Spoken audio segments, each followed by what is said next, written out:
ले उद्याननी दौंडपर्यंत एक्सप्रेसनी दौंडमध्ये उतरणार आणि बारामतीला जाणार. हे बघा, आणि आजीदादांना भेटायला अखेरची भेट आता होईल लाडक्या बहिणीची. आमचा लाडका भाऊ गेला हो एवढा मोठा, कसं चैन पडेल मला, म्हणून चालले मी आता.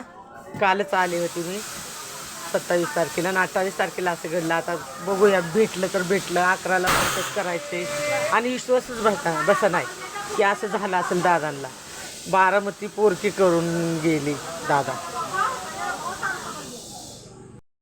सामान्य माणसांना इतकं दुःख झालंय दादांचं, अजितदादांचं, तर घरच्या फॅमिलीला, पवार फॅमिलीला कसं वाटत असेल हो.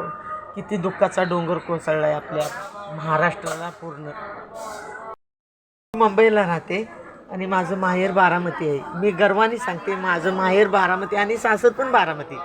मोरगाव माझं सासर, म्हणून मला कसं चैन पडेल असं माझ्या माहेरी असं झाल्यावर. ते की आता बारामतीत काहीच राहिलेलं नाही, काहीच. तिकीट काढा गेले गावाला चालले की बारामती एवढी ओळख झाली. बारामती बोललं की मला एवढा गर्व वाटायचा की मी बारामतीची लेक आहे आणि सून पण आहे. रोडवरती लोक बोलायचे, मावशी तुम्ही बारामतीचे आहे? बोलले हा. बोलायचे हा. एवढं मला आनंद व्हायचा. एवढे मी बारामती आम्हाला खूपच